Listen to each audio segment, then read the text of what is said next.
I love the Starling. I mean, I'd read about Starlings, and they're bullies. They're invasive. They take over other birds' nests if they want to. I think they spread across the country faster than any species of bird has ever done, you know. But then at the same time, they're kind of magical and genius and artful. So they're, you know, complex. Yeah. And Ted, how did you get involved in the story? I ran across the script 8 years ago, about 8 years ago. The producer, Dylan Sellers, gave it to me, and I fell in love with it, the story. Terrific. Are you eating okay? Yes. I don't know if they give Michelin stars to mental health facilities, but if they did... How's he doing, really? It's gonna take some time. He's been through a lot. And what about you? Oh, I'm fine. People have been noticing you're acting sort of funny. You're distracted. There's a guy I used to work with. Someone you could talk to. What's your pet's name? I don't have a pet. No pet. That's a first. Come on back. None of you. Sit down. Stay. I left the mental health field 10 years ago. To become a vet? Isn't that kind of weird? I just don't do this sort of thing anymore. No offense, but you can kind of tell. Go! The bird obviously thought you were a threat. I am now. Get the hell out of here! Go! Are you familiar with stage 3 of the grieving process? Ah! It's anger. What comes after that? Depression. Great. To me, it's a story about a marriage and a couple kind of figuring out how to find hope again, right?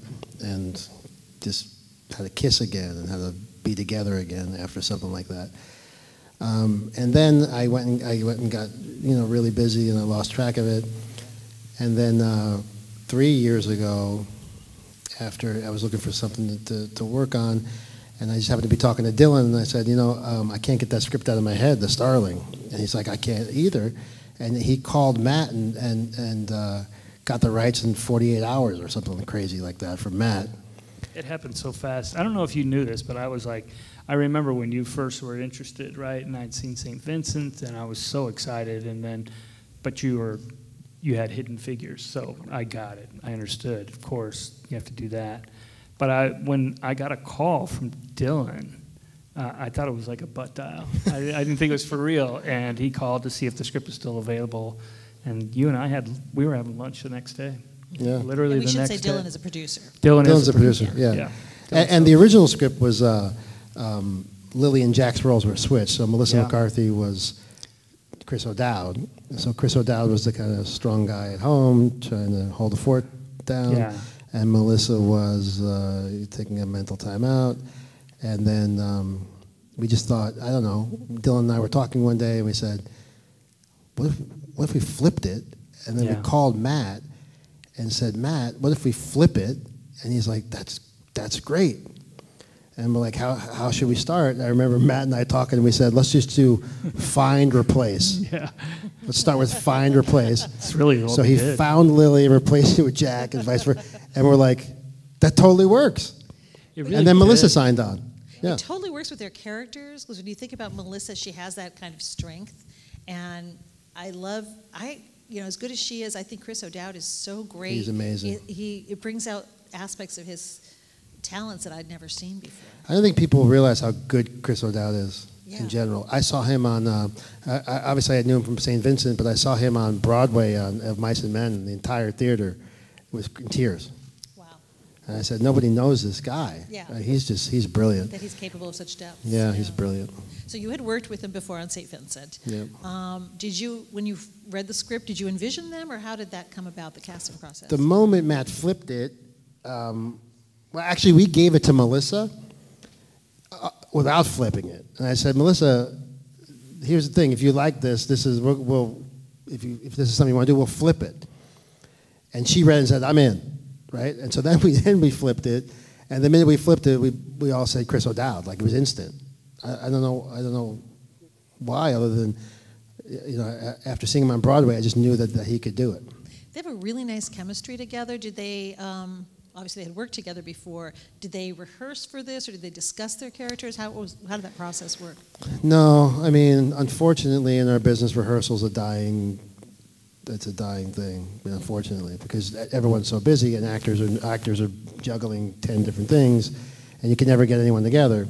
So I did rehearsals with them privately, all of them. So I did a bunch of sessions with Melissa, a bunch of sessions with Chris, only one phone session with Kevin Kline, so we did it like that. Yeah. But they had done they were really close, and they knew each other for years, and they've done 4 movies together. They've done Bridesmaids. I shouldn't have started that list. But anyway, they did 4 movies together. Look it up. Let's talk about Kevin Kline, because it's so nice to see him back on screen. And he's so good in that role. How did that come about? We had a hard time finding Larry, like who could be Larry. At one point, there was a Bill Murray conversation, but getting Bill Murray with him on St. Vincent, obviously. Getting Bill Murray is like finding uranium on top of a unicorn. And anyway, we just said Kevin Kline, and his nickname is Kevin Decline, right? Because he turns down everything. So everyone's like, don't waste your time with Kevin Decline. And we happen to have the same agency, and I just said, how do we get him to read it? And he read it, and like instantly said he wanted to do it. Like it was just random. And so I don't know. I know I grew up on Kevin Kline movies. I'm sure we all have. I mean, I just miss him so much. I just think he's a national treasure. Yeah. So just having him in this was like a pure honor. And Melissa was like, "Oh my God, it's Kevin Kline." Everyone was like, "Oh my God, it's Kevin Kline." Yeah. Yeah. So this is a classic dramedy, and there are moments, obviously, of light humor that help leaven the really difficult and painful subject matter, and yet it grapples with really complicated and thorny topics, obviously. And yet there's never a mournful quality to your film. And I would think that would be really hard, dancing through that minefield of tough emotions. Was that a tough thing, directing it tonally, to make sure that you never got mired in that darkness? No. I shouldn't say that. No, but I say no like that because it's just how I see life. Like I see life as be really hilarious and really sad. I don't know about you, but I laugh and then I'm crying and I'm like, this is a mess. So it's kind of how I see life. So I don't really know anything else. I don't know how to do like dire, dark drama because I don't think life is that way, and I don't know how to do over-the-top comedy because life isn't that way either. And so my favorite movies are like Terms of Endearment and As Good as It Gets, and these movies are about real people going through real things, and they laugh and they cry, and I think that's what we're made up of. Absolutely. And really what our true stories are. So to me, it's not something I had to balance because I just naturally think it's that way. Well, life is that way, absolutely. But I would think maybe making the movie, having to navigate that, or maybe even in writing the script, Matt, was that something you struggled with at all? I always thought of it as a little bit of a Trojan horse, because there was going to be some serious potential sadness, delivered with this. So I thought the comedy, the lighter moments, which I do find authentic and real, not to be farcical, but they were kind of a Trojan horse that allowed you to sort of, comedy kind of provides that, opening, I think, to deliver something dramatic. And so one of the things I was really excited about when Ted told me about Kevin Kline and Chris, of course Melissa too, I know all three from comedic roles, right? Fish Calls Wanda, and, certainly with, Chris, I was a fan of the It Crowd and that sort of thing going back. So I was excited by that idea of comedic actors doing that. Yeah, I think comedic actors are like the best actors in the world, and like them in dramatic roles allows it to have so much more depth and color. And like I don't know how you make this movie without comedy. Like they made this movie without comedy. It was called Rabbit Hole, which is a hard movie. Yes. I mean, the filmmaking's great, but it's a hard movie. Yes. And so, I mean, I know Matt feels this way, and I feel this way. I want to create things with hope. Yeah. Like that's my deal. Like, whoever doesn't like it, I'm sorry you don't like Hope. I'm really sorry for you in a lot of ways, but like I wake up in the morning and I want to have a happy ending, and I think everyone on the planet wants a happy ending, right? Absolutely. Because especially the last 2 years, we've had a lot of sad endings. So anyway, that's what I want to do, and that's what I think the film is. Yeah, I also think too, it's just like it's about a couple not getting over it, really, right? It's just getting past it. Yeah, working just through it. figuring it out, you know? I mean, the only real way out is to, you know, my mom was a nun, and she would say, when you're going through hell, keep going. Yeah. Your mom was a nun? Yeah, that's a long story. Yeah. That's a good story, though. Yep. Okay, that's an intriguing story. Yeah, but that's another Part day. 2. That's another day. Yeah. Thank you. No, I have a cousin who is a former nun, so speaking of, now that we brought up the nun thing, though, there's, religion, there's a little hint of it with when she's watching that show. And then there's, of course, therapy. Neither of them, she kind of rejects both, and maybe in some ways so does Chris. But I like the way you brought them in because I feel like it was respectfully done. You didn't dismiss either one. When she has the person in the grocery store say the pastor and I want to come by, and she's like, thank you very much, but no. I wondered about that too because you handled that so deftly. Well, you have to ask Matt why he wrote it that way. But the way I see it is like when I'm home in the middle of the night and I'm going through something, and I'll try anything. Mm-hmm. Like I'll say a prayer, I'll journal, I'll turn on bad religious show. I'll try anything. Like, and I think that's what people do. They look for some kind of source of relief in any way they can. And she stumbles upon that show, and it's ridiculous to show in a way, right? Right. But she gets something out of it. Yeah. Yeah, I think that's what's interesting is like when you're looking for answers sometimes, that's when you land on places like that. She was looking for answers. Yeah. When you're in pain, you're looking for answers everywhere. Yeah. Yeah, and each character in the movie experiences their grief in a different way, right? I mean, Chris O'Dowd has to take a time out and can't really function in the world at the moment, and then Melissa's like a lot like me. I just barrel through, thinking you can outrun your grief, and so the movie's an essay on that, really. Mm-hmm. That there's no real wrong way. It's just the only wrong way is to not do anything. I love that scene where he asks, she says, my husband didn't handle it so good or something, and he says, and you did? And that's a great scene, because that's sort of, there was another thing between the two of them where he's talking about tragedy being so senseless. He says, we can't understand why things happen for no reason. I actually wrote this down. So we kick the dog or poison a bird, and worst of all, we turn on ourselves, which I thought was, there were a lot of... Yeah, I do think that's true. I think we do turn on ourselves. And, through blame, whether it's directly for, something happening, an incident or an accident, or, why can't I get past this? Why can't I get through this? What's wrong with me? That question.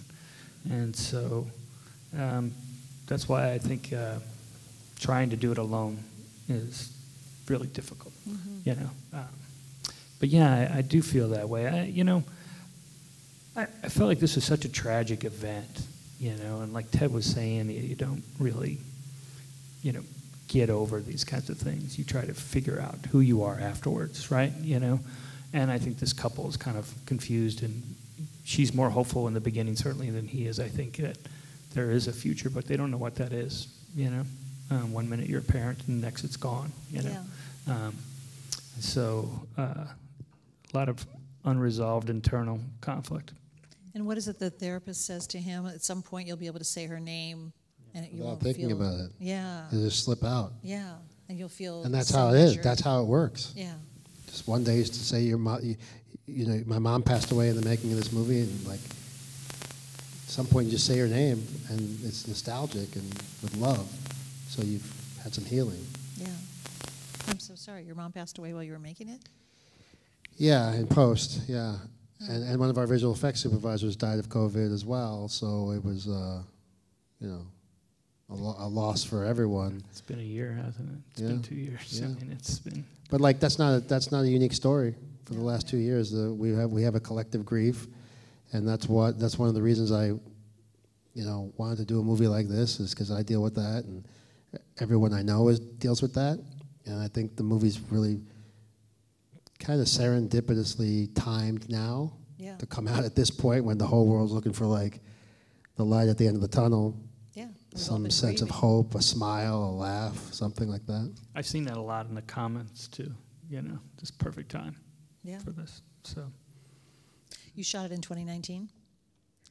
A little bit in I don't even remember. What year is it? Yeah. Yeah, really. Does anyone know what year it is? 2021. Year of COVID. I don't know. Yeah. Where did you shoot it? It looked to me like Northern California, like the wine country, but is that right? It's just outside of Lancaster. Really? Wow. Okay. Which is not wine country. No. No, it's Yellow Jacket and Rattlesnake country, by the way. But it's not wine country. We shot the house up there, up by Lancaster. Melissa stayed at the Holiday Inn with a continental breakfast. And then $49 a night for the Holiday Inn, in case you want to go. And then that was like the biggest location, the house. That was what, 7 days or 8 days. And then all around town, like the vet clinic is in Pasadena. There's some things in, the King Gillette Ranch out in Calabasas. Which is beautiful, by the way. That was a great location. King Gillette Ranch is out by Mulholland and Calabasas. That is the mental health facility. Yeah. Wow. Yeah. So then all over LA. We shot in LA because Melissa only had a certain window and she said, we have to do it here or I can't pull it off. So we shot here. Wow. That's impressive. So I have to ask, are you a bird lover, or how did the Starling aspect get worked into this other story? Yeah, I don't really remember exactly why that bird. I was looking for something that sort of symbolized the natural world, its indifference, and it kind of worked out because I feel like, in a way, Melissa's character was trying to be a little bit territorial, and the bird was as well. It just kind of dovetailed with this idea that I had about. I had surgery when I was in college on my ankle. I tore it up, and I went to get the cast off, and realized as I'm sitting there in the room for the guy to come take my cast off that he's got his orthopedic surgery diploma up there, whatever, board certified, and then there's right next to it from University of Illinois School of Animal Husbandry or whatever his degree in veterinary medicine. So I'm like, hey, what's up with this? And he goes, yeah, I used to be a vet, and I went back to school. So I'm like, I got operated on by a vet, and he didn't think it was very funny at all, but I didn't know why he was so proudly putting that up there in his exam rooms. But so that always kind of stayed with me a little bit. And working in mental health, you knew people that got, it was too much for them. Yeah. It was just too much, and they changed careers. So, yeah. Now, the funny thing is he changed his careers thinking he's going to get away from people. Right. And he now has pets that have people. That's right. I really love that, how you shot that, by the way, at the end with them. Yeah, I really did. The guy with the cat. Oh, yeah, he the goes back to truck driver, therapy. Yeah. Well, he's dealing with his own grief, right? He quits. Right. Like a lot of people do that Yeah. as well, quit and try something else and think they're going to run away from it. And they quit the thing they love, and they kind of, he gets back to it. So what do you think was the most challenging scene from your perspective, Ted, in making it? I would say the opening scene of the movie when they're first painting the baby's room. She was in Australia. Because she was in Australia, and Chris was here. Really? Yeah. Wow. So that's a Zoom shoot. So not fun. It's not fun. But anyway, she's in Australia, shooting 9 Perfect Strangers, and then he was here, and so I shot him on a green screen. No, I shot him in the room. We put the wall, made the wall, shot him in the room, and then had a stand-in, cut it together, sliced it down the middle, showed Melissa, and then shot her side on green screen in Australia, and they're acting by themselves. Wow. Which is very challenging, and they did it, and so that was challenging. Yeah, it was really good. Yeah, that was seamless. That's amazing. I see a lot of flaws, but Well, and it's interesting because we're rooting for Lily and Jack throughout it, and they're both occasionally sad and angry, and yet they retain this likability, right? They both have that sense of humor that is essential in a movie like this, and their reactions are complicated and understandable completely. Did you do any, like you said you worked a little bit of mental health, did you do any research on how people react after sudden infant death? I did. In fact, I still have, because I was printing things off back in the day, I was kind of struck when I started looking into SIDS, and I found web pages that were dedicated to the lost child, and letters written to these children that were gone, wow. And poems, and I really wanted to try my best to try and understand what it is like, and have actually a couple people we know who I didn't even realize, a friend of ours who watched the film, he had lost a child to SIDS. So it was, it was good to hear, it was an honest portrayal as well, he felt. And so, I think it's, I was looking for something just utterly random that, the universe could kick out, and then how do you get over that or get through that? Absolutely. There's a lot of dialogue I thought that really felt very, very honest. I think like when Jack tells his therapist, I don't know how to get back there, I can't be who I was for her, and so that was some of that drawn from those. I don't think people understand quite, I think they have a really hard time letting go of the idea of being a parent, to this child, and I think that it feels like a huge mistake has been made, and I think for characters like Jack and Lily as well, you lose your sense of place. Like, I'd always imagined this was a couple that tried to have kids, were told you can't have kids, and they were okay with that. But then, nature finds a way, and suddenly they have this child, and then they lose this child. And so it's such a disruptive thing. I just, I got the true sense of watching this, that Chris was probably a really cool dad. I got that feeling, and wondered, what would somebody like that feel like when they're no longer that dad? You kind of see that in the scene where he's playing with the kids. He's a grade school art teacher. Right. I mean, he's surrounded by children. Right. I loved some of the other character actors. I loved seeing Debbie Diggs and Rosalind Chow. And I always love Ravi Kapoor. I mean, I just love the diversity of that as well. How did some of that casting come about? Just a lot of luck. I mean, and the blessing of shooting in L.A. So when you shoot in L.A., everyone's here. Like Timothy Oliphant, his daughter, my daughter went to school together. I knew him vaguely, not really. And then he said, I'll come do 4 days in L.A. And Skylar Gisondo said, I'll do 5 days in L.A. And everyone wanted to work in L.A. So it's partly that, and everyone wanted to work with Melissa. People really love Melissa. She's fantastic.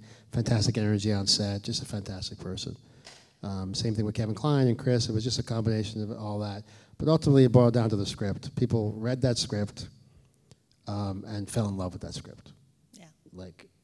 I think actors, they want to do good. They want to do stuff that's good, that makes them feel good, that makes the world feel good, ultimately. Right? So they were attracted to it. I was curious about that final scene because it's on a note of humor when they put on their helmets and run out.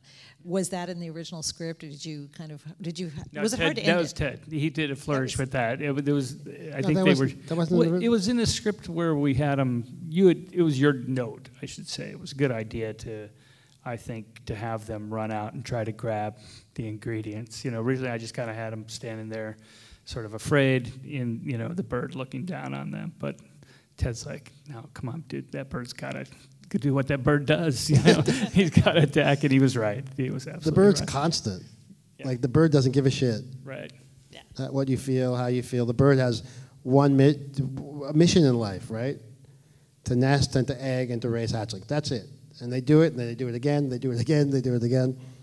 I just love the bird analogy in the script in general, because the bird is that person in your life that you're just trying to barrel through, and they just keep pecking you, right? And they keep pecking you, and they you have those people in your life that show up and keep pecking you until you deal with yourself. And that's one of my favorite parts about the script is that this thing was made cinematic, right? And the fact that it was a bird was really, I thought, brilliant in the script. Yeah. You don't see many, you've made other dramedies or dramatic comedies, whatever the exact term is, but you don't see them that much. You know, you're talking about like Rabbit Hole, or I mean, you see a lot of dark movies, and you see, you know, comedies, but raucous comedies or whatever, but you don't see that blending as much. And I feel like we used to see it more. We used to see it all the time. Yeah. Like, So like John Hughes. Like, right. Those are some of the best movies ever made. Yeah. I don't know what's going on. I think I don't know if I should say this, but I think the world's gotten a lot darker than it was 20 years ago. Like, I think we could probably all agree on that. It's just got darker and darker and darker and more negative. Yeah, certainly more cynical. More cynical, yeah. Like we don't trust anything or trust each other, and it's just very, very unfortunate, and our cinema reflects that. You know, I mean, that's a deep thought, but true. Yeah, it's true, and maybe it's like, for me, it was like the birth of social media, which was, I think, I'm going to get myself in trouble, but I think social media was like the start of the decline of civilization. Yeah, I mean, I'm going to say that deep, because it's the first time in history you could tell someone to go fuck themselves from the comfort of your couch. Yeah, right, which is just not. It's not the way to live, right? And so everyone has this protection, and you're not really dealing with anyone or really reacting to them. You know, I'm in Brooklyn. I'm from Brooklyn. You know, before social media, you know, you told someone to fuck themselves in their face. I mean, everywhere you go in New York, tell you to go fuck yourself, right? But it's real, yeah. And it's fluid, and it's not this thing where people can bully up and beat up on something from afar and be disconnected from it. And that's what's, in my estimation, I'm not running for governor or nothing, but in my estimation, that's what's wrong with this society. Yeah. There is a op-ed in today's Time magazine that's a little bit about that, and it's written by a young person who feels that like Instagram ruined her life and ruined her Gen Z's life. There's a million studies on it, on depression and anxiety, a million studies on PTSD, yeah. And it's coming directly from that stuff. Kids can't focus. They're programmed, either good or bad, doesn't matter, right? And they lose a sense of themselves. And now it's, how many people just take pictures of themselves over and over and over and over again? These kids with Snapchat, I'm like, what are you doing? Yeah. Like, I don't have any pictures of myself. Yeah. Yeah.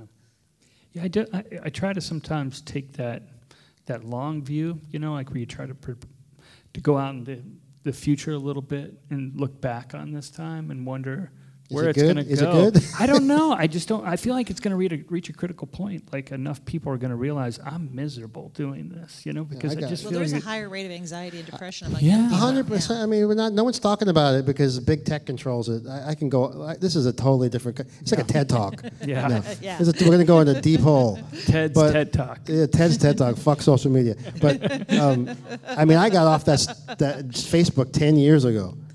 Yeah. Right? Because I was like, wait a second. It was just common sense. I said, wait a second.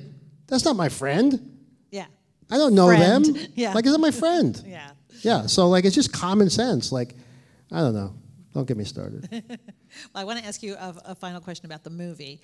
And that is for Matt.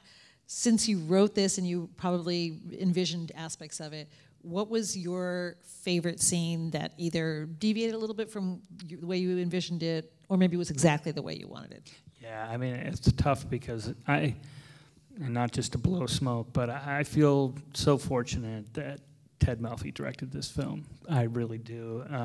I was a big fan of St. Vincent. Never met the guy, of course, but I love St. Vincent, which he wrote and directed. And I just, you know, I was kind of worried about this, you know, who might direct it, you know? And when it fell into his hands, yeah, I was so grateful, and I remain grateful. For me, you know, I gotta say the way that that Ted shot, so many. The scenes between Jack and Lily feel so real to me. I was surprised by some of the realism of it. In particularly the way he shot and changed the conversation a little bit when, Chris finally comes clean with some of the baggage that he's carrying, from the loss of their daughter Katie, and the sound, of that moment in time, where he wakes up and he hears her, and for that one moment he thinks, that's his. Wake up early. Yeah, and I really love that, and it. I've watched this movie quite a few times, and it still guts me. It really does. It guts me. And there's just so many good things about this. I thought the locations were beautiful. It felt so real and genuine. Having worked in a psychiatric hospital, I felt the set design, the production design was spot on. Just loved it. And then, you read a script in black and white, right? You try to imagine what it's going to be like, and then to see it brought to full life with Ted and Larry Sher and Melissa McCarthy and that beautiful score. Yeah, it just kind of blows your socks off. And when this is your very first Yeah, the screenplay. very first one. Where do you go from here? Yeah. Right? That's impressive. Yeah, no, I'm very grateful. Yeah. Well, we're very grateful to you, Ted and Matt, for joining us here today. I was getting the high sign from over there, so thank you so much. Thank you for the film, and thank you for taking this time to chat. Yeah, you bet. Thank you. Thanks, you everybody. for coming to the theater. Appreciate it. Thank you. Yeah, risking it all.